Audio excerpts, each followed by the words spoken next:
तो हाँ जी भाई। तो यार कैसे हैं आप सब?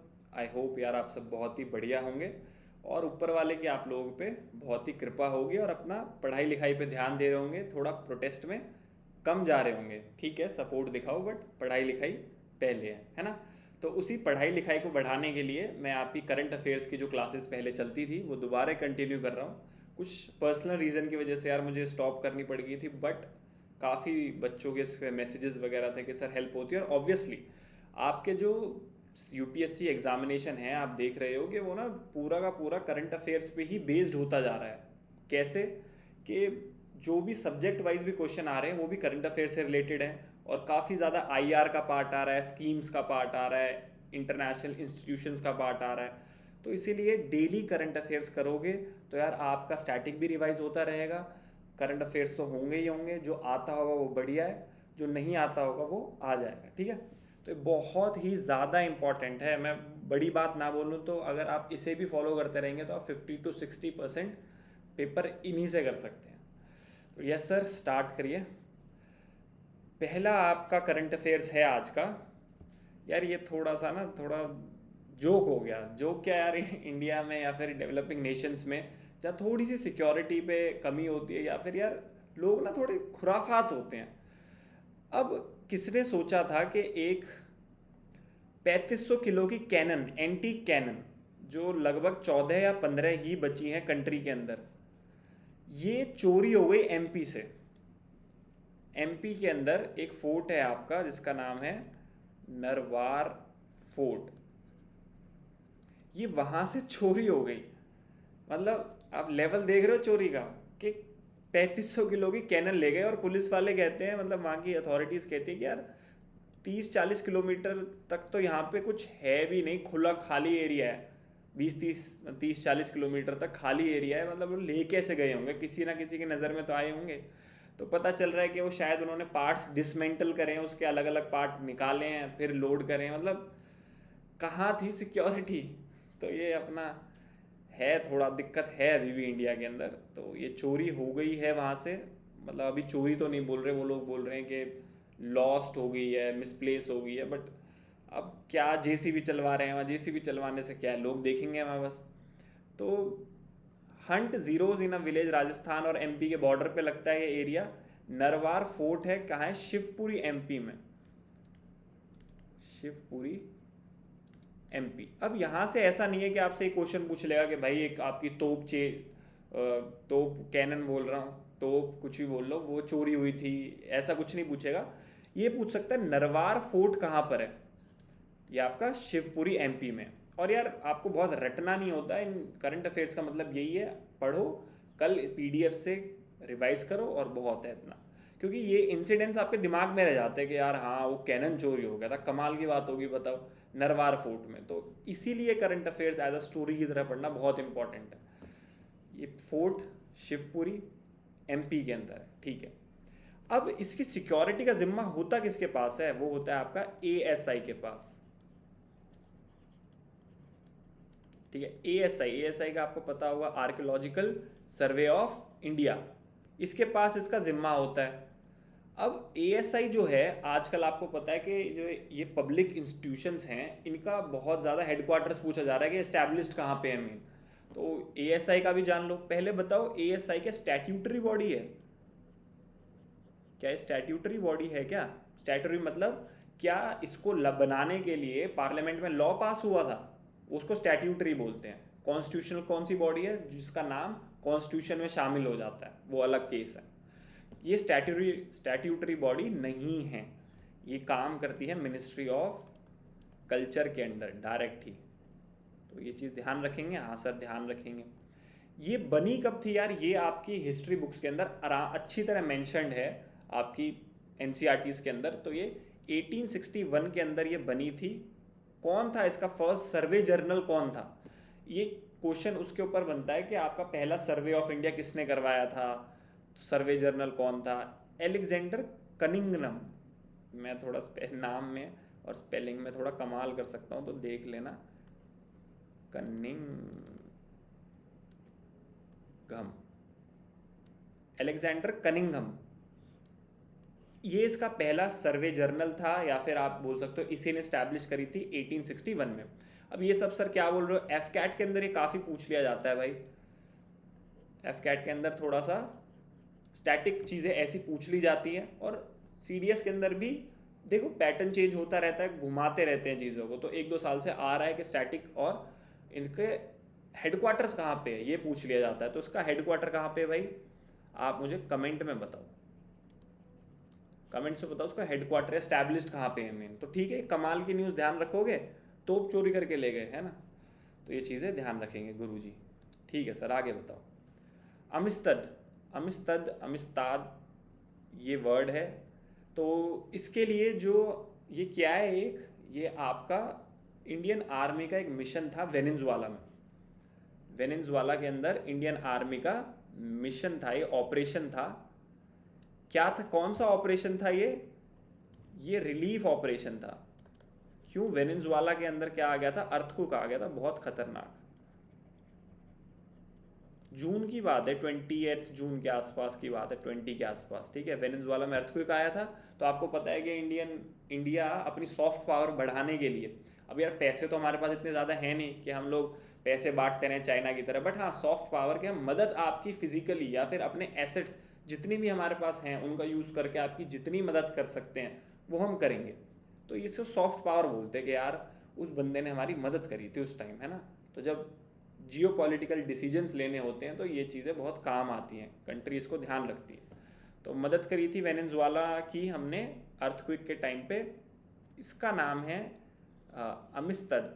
अमिस्तद एक स्पेनिश वर्ड है, स्पेनिश वर्ड है, उसका मतलब होता है फ्रेंडशिप, फ्रेंडशिप। तो इंडिया गई थी, उसके अंदर रिलीफ मेडिकल उसमें सामान होता है, एनडीआरएफ के लोग होते हैं कि वहाँ जाके जो कोई फंसे हुए उनको निकालना, तो ये सब चीज़ें। तो ये ध्यान रखोगे कि ये जो ऑपरेशन हुआ था कहाँ हुआ था, क्यों हुआ था, नाम क्या है इसका। ठीक है भाई, वेनेजुएला तो पता ही है आपको, थोड़ा न्यूज़ में ज़्यादा ही चल रहा है आजकल। तो वेनेजुएला की बात आई है, तो इस सीरीज़ की एक खास बात और है कि मैं ना मैपिंग और कराता हूँ साथ के साथ, कोई इंटरनेशनल जगह की बात आए तो एक बार वेनेजुएला को देख लें, देख लो सर, इसमें कोई बहुत बड़ी बात नहीं है। ठीक है भाई, तो देखो ये आपका खुला हुआ है अफ्रीका। तो अफ्रीका से मैं वेस्ट की तरफ जाऊंगा, कौन सा ओशन क्रॉस करते हुए, अटलांटिक ओशन क्रॉस करते हुए, और ये आ गया आपका साउथ अमेरिका।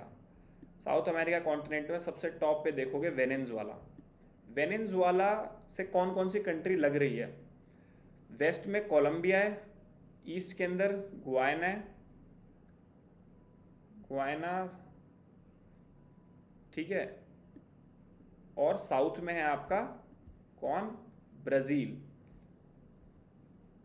साउथ में आपका ब्राज़ील है, गुयाना, फ्रेंच गुयाना, सूरीनेम। तो ये कंट्रीज लगती है, कोलंबिया, ब्राज़ील, गायना, गुयाना, गायना, कई लोग गायना बोलते हैं, गुयाना बोलते हैं। और इसमें ओशन कौन कौन से टच हो रहे हैं भाई इसके, देखो करेबियन सी इससे टच नहीं हो रही है, नॉर्थ अटलांटिक ओशन ही इससे मिल रहा है, Atlantic ocean, north Atlantic ocean. Capital क्या है, कैराकस। मेरे को ना माउंटेन रेंज बताओ, कौन सी माउंटेन रेंज है आपका वेनेजुएला के अंदर। तो ये थोड़ा सा हमने वेनेजुएला को देखा, ठीक है सर, आगे बताओ। डीआरडीओ ने आपकी एक मिसाइल का टेस्ट करा है जिसका नाम है कुशा मिसाइल। अब सर इसके बारे में क्या खास बात है, पहली बात तो ये कि जो एक कुशा मिसाइल है ये आपकी एयर डिफेंस के लिए बनाई गई है, एयर डिफेंस के लिए। कैसी तरीके की मिसाइल है ये, surface to air, SAM, surface to air missile, ये होता है सैम की फुल फॉर्म। तो ये सैम है, सरफेस टू एयर। कौन सी सैम है, लॉन्ग रेंज। अब देखो लॉन्ग रेंज के अंदर ऐसा होता है कि सरफेस टू सरफेस मिसाइल का अगर मैं लॉन्ग रेंज बोल रहा हूँ तो उसकी रेंज होती है बहुत ज़्यादा, उसकी रेंज होती है लॉन्ग रेंज, तो इंटरकॉन्टिनेंटल मिसाइल को बोलते हैं सरफेस टू सरफेस के अंदर। यहाँ पे लॉन्ग रेंज का मतलब है कि सिर्फ 200 किलोमीटर की है इसकी रेंज, मतलब 200 किलोमीटर की सरफेस टू एयर मिसाइल अगर 200 किलोमीटर भी जा रही है तो वो भी लॉन्ग रेंज कहलाई जाएगी, काफ़ी ट्रैवल कर लिया इसका मतलब, आसमान में 200 किलोमीटर जा रही है, तो ये एक लॉन्ग रेंज मिसाइल है। ठीक है सर। दूसरी क्या खास बात है इसके बारे में कि ये डीआरडीओ ने बनाई है। ऑब्वियसली जितनी भी आपकी मिसाइल सिस्टम है मेन डेवलपर उसमें डीआरडीओ होता है। हालांकि डीआरडीओ के साथ बेल वगैरह भी इलेक्ट्रॉनिक्स का, भारतीय हिंदुस्तान इलेक्ट्रॉनिक्स, तो ये इलेक्ट्रॉनिक्स का जो भी इसके अंदर सिस्टमैटिक सिस्टम होता है वो भेल देखता है, और छोटी मोटी एजेंसी होती है, बट डीआरडीओ उसके अंदर मेन है। अब हो क्या रहा है कि ये डिफेंस है, सैम है, लॉन्ग रेंज है, ठीक है, इतना इसके बारे में अगर पता है, हाँ डीआरडीओ तो यहाँ लिखा ही था, तो बहुत है। अब प्लस मुझे एक बात बताओ, एयर डिफेंस की यहाँ पे बात हुई ही है अगर, तो ये ना हमने किसके बारे में बात करनी चाहिए कि इंटीग्रेटेड एयर डिफेंस सिस्टम अभी हम लोग बना रहे हैं अपना, इंटीग्रेटेड एयर डिफेंस सिस्टम, ठीक है। मतलब शॉर्ट रेंज, मतलब कोई चीज पास से मारनी हो, मिडल रेंज से मारनी हो या दूर से मारनी हो, सब इंटीग्रेशन में है कि भाई अटैक एक साथ हो रहा है, साइमल्टेनियसली चल रही हैं चीज़ें, है ना, सारी सिंक में है। तो ये जो सिस्टम है, इस सिस्टम को हम बोल रहे हैं, ये ओवरऑल सिस्टम का मिशन हमने नाम दिया है मिशन सुदर्शन चक्र। सुदर्शन चक्र, ठीक है। तो इसका अनाउंसमेंट भी करी थी नरेंद्र मोदी जी ने आपकी इंडिपेंडेंस डे की स्पीच के अंदर, रिपब्लिक डे की स्पीच में, इंडिपेंडेंस डे की स्पीच में इसकी घोषणा करी थी कि भाई सुदर्शन चक्र लेके आएंगे हम। तो उसी मिशन के अंडर हम इंटीग्रेटेड एयर डिफेंस सिस्टम बना रहे हैं, जिससे ये लिंक्ड है, कुशा मिसाइल उसी से लिंक्ड है। और इस इंटीग्रेटेड सिस्टम में क्या क्या है देखो, एक तो है इसके अंदर QRSAM। QRSAM मतलब quick response surface to air missile. ये शॉर्ट रेंज होती हैं, जैसे ही इन्हें दिखता है कि भाई हाँ कुछ आ रहा है, क्विकली रिस्पॉन्ड करती हैं। सेकेंड इसके अंदर है VSHORADS। ये शॉर्ट फॉर्म्स है उनकी, ऐसा नहीं है आपको याद करना है, बस क्या है ये देख के ध्यान रहता है।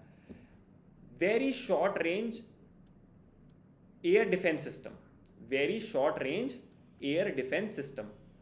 इनको हम मैन पैड्स के फॉर्म में भी आते हैं, ये मैन पैड्स आपने देखा, मतलब ये मैनुअली ऑपरेट भी हो जाते हैं। आपने फोटोज देखे, कंधे पे रख के मिसाइल लॉन्चर की तरह होते हैं, कंधे पे रख के और कुछ चीज़ आसमान में होती है उस पर लॉन्च कर देते हैं।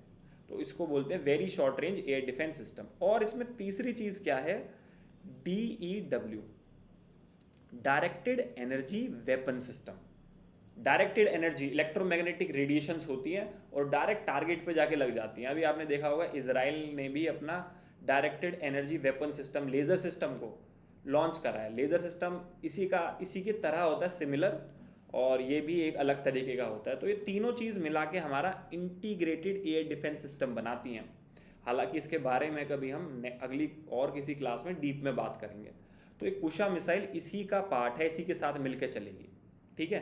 तो इसके बारे में ध्यान रखोगे। यार मैं बहुत बार बोलता हूँ कि देखो इन सेशंस को लो, अच्छी बात है, बट रिवाइज करे बिना कोई फ़ायदा नहीं है। एक बार ज़रूर देखो, अगले दिन सुबह उठो, मैं PDF टेलीग्राम पे शेयर करूँगा। टेलीग्राम चैनल मेरा यूट्यूब लिंक के अंदर, यूट्यूब के अंदर होगा, उसका नाम है, क्या नाम है टेलीग्राम चैनल का, यस सर 35, यही नाम है। @YesSir35 लिखोगे या फिर यूट्यूब के डिस्क्रिप्शन में लिंक है, वहाँ जाके ज्वाइन कर लो। उसमें रेगुलरली मैं ये भेजता हूँ, कोई भी और भी चीज़ होती है वो भेजता रहता हूँ। तो इसका खास करके PDF ज़रूर गो थ्रू करना, 2 मिनट लगते हैं बस। नेक्स्ट न्यूज़, सऊदी और US ने भाई क्या करा है, न्यूक्लियर पैक्ट साइन करा है। तो यार ये चीज़ थोड़ी इंपॉर्टेंट हो जाती है। हालांकि अगर ये आगे बात होगी इसके बारे में, बहुत डिटेल में नहीं बताऊंगा अभी, बस इतना ही ध्यान रखोगे यार। US और सऊदी ने, बात क्या है कि US ना आपका ये ट्रेड, न्यूक्लियर पैक्ट्स होते क्या हैं, आपकी न्यूक्लियर टेक्नोलॉजी कि कैसे न्यूक्लियर रेडियो एक्टिव चीज़ों का यूज़ करके, अब साइंस में तो सबने पढ़ा है कि भाई कुछ नहीं होता, न्यूक्लियर फिजन होता है, फिजन करो और आपका एनर्जी मिल जाएगी। बट पढ़ने में और इम्प्लीमेंट करने में भाई बहुत फ़र्क है ना। तो कैसे उस टेक्नोलॉजी का यूज़ करें, ये सिर्फ गिनी चुने नेशंस के पास ही है, तभी तो सबके पास न्यूक्लियर पावर हाउसेज या न्यूक्लियर वेपन नहीं है, न्यूक्लियर प्लांट्स नहीं है। तो ये डील्स में क्या होता है, आप अपनी न्यूक्लियर टेक्नोलॉजी ट्रांसफ़र करते हो कि भाई ऐसे बनाओ आप न्यूक्लियर प्लांट्स। हालांकि इनिशियल डील्स तो ये न्यूक्लियर प्लांट्स की होती है कि आप एनर्जी यूज़ करो और अपने देश में इलेक्ट्रिसिटी प्रोवाइड करो या कुछ भी प्रोवाइड करो। बाद में धीरे धीरे जब आप रिस्पॉन्सिबल यूज़र बन जाते हो ना, तो आप इससे वेपन, वैसे वेपन तो बनाना अलाउड ही नहीं है, वेपन तो अलाउड ही नहीं है बनाना। कौन सी ट्रीटी मना करती है वेपन बनाने से? अब कोई देश वेपन नहीं बना सकता। ईरान से क्यों लड़ाई हो रही है? वेपन नहीं बनाने देंगे आपको। नॉन पॉलीरिफिकेशन ट्रीटी है ना, ये ट्रीटी है जिसका मेंबर इंडिया भी नहीं है, इजराइल भी नहीं है, तो रशिया भी नहीं है शायद।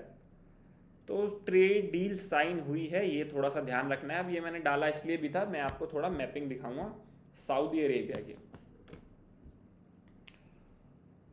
तो यहाँ से मैं चलूँगा मेरे दोस्त, ये आ गया आपका अफ्रीका और ये आ गया आपका अरेबियन पेनिनसुला। तो अरेबियन पेनिनसुला की सबसे बड़ी नेशन है सऊदी अरेबिया। सऊदी अरेबिया सबसे बड़ा एक्सपोर्टर ऑफ ऑयल भी है। सबसे ज़्यादा ऑयल रिजर्व्स तो यहाँ नहीं माने जाते। कहाँ माने जाते हैं सबसे ज़्यादा ऑयल रिजर्व्स? वेनेजुएला के अंदर माने जाते हैं, बट अभी वो एक्सप्लोर नहीं हुए ढंग से। सऊदी में एक्सप्लोर हो रखे हैं, तो फिर ये सबसे बड़ा एक्सपोर्टर है। और ऑब्वियसली एक अरब नेशन है, तो ज़्यादातर इकोनॉमी तेल पे ही चल रही है। तो क्योंकि ये एरिया अभी बहुत ख़तरनाक हो रखा है दोस्त, है ना, बहुत जालिम हो रखा है एरिया, तो इसकी बारे में आपको पता होना ज़रूरी है कि बाउंड्री किस किस नेशन की क्या है। तो सऊदी, यहाँ देखो स्टार्ट करते कुवैत से लग रही है, इराक से लग रही है, जॉर्डन से टच हो रहा है, इसराइल से नहीं हो रहा। ध्यान रखना, इसराइल और उसके बीच में एक बंदा खड़ा है दीवार बन के, वो है जॉर्डन उसका नाम था ना, वो किसमें, कौन सी मूवी है वो, रणबीर कपूर, क्या नाम है उस मूवी का, यार नाम ही भूल जाता हूँ मैं। तो जॉर्डन इसराइल से टच नहीं हो रहा। किससे नहीं टच कर रहा, वो ज़्यादा ध्यान रखना है। जॉर्डन से कर रहा है, इसराइल सीरिया से नहीं कर रहा। और नीचे यमन ओमन से कर रहा है, यूएई कतर और बहरीन से कर रहा है क्या? नहीं कर रहा, रोड जारी है बस, ऐसे डायरेक्टली टच तो नहीं कर रहा बहरीन से। ये चीज़ें ध्यान रखनी है। कुवैत, इराक, जॉर्डन, यमन, ओमन, यूएई, कतर, ठीक है। पेनिनसुलर नहीं है, पर्शियन गल्फ से टच कर रहा है ऑब्वियसली, यहाँ से रेड सी से टच कर रहा है। तो कोई पूछे कि भाई रेड सी और पर्शियन गल्फ के बीच में डायरेक्टली कौन सा नेशन आता है? सऊदी अरेबिया आता है। तो ऐसे ना ध्यान रखना है कि भाई कहाँ पड़ रहा है एक्चुअली है। ठीक है सर, यूएस का तो आपको पता ही है, ज़्यादा उसके बारे में मैं नहीं बताऊंगा क्योंकि वहाँ से ज़्यादा नहीं पूछता। नेक्स्ट है सर बताने या कुछ? बिल्कुल है दोस्त, मेरे पास तो बहुत सिस्टम है। अब एक सबमरीन है INS मलवान, इसको कमीशन कर लिया गया है। ये किसका पार्ट है? ये सबमरीन है क्या? ये है SWC, anti submarine warfare shallow water craft. मतलब ये एंटी सबमरीन की शिप है, और शैलो वाटर मतलब कम पानी के अंदर भी चल सकती है ये शिप। ये जो इंडिया का मिशन है, प्रोजेक्ट है इन शिप्स का, इंडिया टोटल 16 शिप्स ऐसी बना रही है। 16 में से 8 एक बिल्डर बना रहा है, 8 दूसरा बिल्डर बना रहा है। 8 बना रहा है ग्रीन रिच शिप इंजीनियरिंग, ठीक है, और 8 बना रहा है कोचिन शिपयार्ड,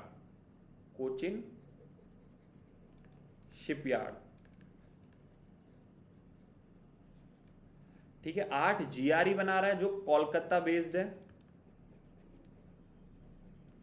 और 8 कोचिन बेस्ड है obviously, Cochin shipyard. Green richer क्या है? ग्रीन रीच है शिपयार्ड इंजीनियरिंग, ऐसा कुछ है, यही है, और कोलकाता में स्टैब्लिश्ड है ये। अब इन्होंने अपनी 8 शिप अलग पकड़ रखी है, मैं ये बना रहा हूँ 8, आप वो बनाओ 8। तो ये देखना ज़रूरी है क्योंकि ये अब लॉन्च मतलब कमीशन पे कमीशन हुए जा रही है। बन तो गई, ज़्यादातर सारी बन गई है, बट कमीशन टेस्टिंग चलती है कमीशन होने से पहले कि भाई बन तो गई है, बट देखें ठीक है कि नहीं। कभी वॉर पे चली गई और वहाँ जाके लॉन्च ही नहीं हो रहा कुछ। तो 8 इसकी कौन सी है? इसकी जो 8 हैं वो है, पहली शिप थी अरनाला। इसीलिए जो भी शिप सीरीज़ की पहली शिप होती है, उसी शिप के नाम पे उसकी क्लास रख देते हैं कि भाई ये जो शिप्स इसके अंडर और आएंगी उनको बोलेंगे अर्नाला क्लास। तो अर्नाला पहली शिप थी। उसके बाद जो शिप कमीशन हुई वो है एंड्रोथ अंजदीप। नीचे लिखो, यहाँ लिखो, यहाँ नीचे लिख देता हूँ, आग्रह। ये सारी कमीशन है, ये सारी कमीशन हो चुकी है। मैं सी लगा देता हूँ उनके आगे, कमीशन कमीशन कमीशन। आग्रह। आमिनी, आमिनी भी होने वाली है वैसे, अभी आमिनी होने वाली हो गई, देखो अभी मेरे हिसाब से तो नहीं हुई अभी। अभय, अक्षय। सर ये ए जो आप छोटा बना रहे हो ना, बहुत बड़ा अपराध कर रहे हो, पर चलो अब तो बना दिया। और लास्ट है अजय। अब इन नामों में कुछ सिमिलर लग रहा है, कुछ के सुने सुने हैं। एक्चुअली ये सारे नाम ना, ये सारे नाम आइलैंड्स या फिर आइलैंड्स के नाम हैं सारे। और आप देखो अर्नाला, एंड्रोथ, अंजदीप, अजय, आमिनी, है ना, देखो लक्षद्वीप का है अभय, अजय, ये सारे आइलैंड्स के नाम हैं। कोचिन शिपयार्ड, इसकी जो शिप्स है देखते हैं। इसकी पहले शिप थी माहे, तो इसकी जितनी भी शिप होंगी माहे क्लास बोलेंगे। जैसे कि अभय, ए बी अभय, इसको ये भी कौन सी क्लास है, अर्नाला क्लास। अक्षय भी अर्नाला क्लास है। तो इसकी कोचिन शिपयार्ड की पहली शिप थी माहे। अब इसकी दूसरी शिप है मलवान, जो कि अभी आई है। तो टोटल 6 शिप अभी तक कमीशन हो चुकी हैं, 4 इसकी और 2 इसकी। तो ये भी कमीशन हो चुकी है, ये अभी कमीशन हुई है। आगे कौन सी आएगी, मंगरोल, मालपे।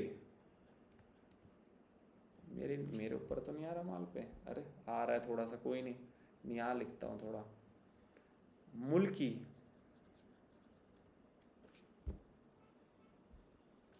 मुल्की के बाद है, मैं अपने आप को देख रहा था कि यार मगडाला, मुल्की मगडाला, यहाँ लिख देता हूँ साइड में। मछलीपट्टनम, मसूलीपट्टनम, मसूलीपट्टनम, मतलब यहाँ पे लिख देता हूँ, मछलीपट्टनम, स्पेलिंग देख लेना एक बार यार। और मनस्पत। तो ये सारी शिप्स हैं आपकी, 8 इसकी, 8 इसकी। और एक बार इसको मैं तो अपने आप को ना थोड़ा सा गायब कर दूँ, थोड़ा सा, ठीक है। देखो 8 इसकी, 8 इसकी। तो ये ध्यान रखनी है, अब रटनी नहीं है। क्या है, न्यूज़ में इतनी बार आएंगी, और हम इस सीरीज़ में यही करते हैं भाई, जितनी बार भी न्यूज़ में कोई चीज़ कवर होती है ना, हम उसको उतनी बार देखते हैं। तो फ़ायदा ये एक बहुत बड़ा है आप लोगों के लिए। तो बार बार कवर होंगी, बट ध्यान रखना है। अब इतनी बार पढ़ने के बाद भी सर हम तो बुद्धू बच्चे हैं, हमने तो 100 बार देख लिया, बट दिमाग में नहीं आ रहा। रटना नहीं है। पेपर में पर जब चमकेगा ना, तो आपके अपने आप चमक जाएगा कि हाँ यार ये वाला तो नहीं है, ऐसे करके। ठीक है सर, हमने इस बारे में देख लिया। तो यार आज के लिए इतना ही था आज की क्लास में। मैं अपने आप को दोबारा दिखाना चाहूँगा अपने, तो ठीक है। अब इन क्लासेस के थ्रू यार आप लोग डेली कवर करो। सच में एंड ऑफ द मंथ आप देखोगे, आप जो करंट अफेयर्स की क्लासेस में लाऊंगा मंथ एंड के, तो उसमें आपको सब चीज़ आती होगी ज़्यादातर, है ना। और पेपर में भी आप इसका फ़र्क देखोगे। नेक्स्ट क्लास में मिलते हैं मेरे प्यारे दोस्त।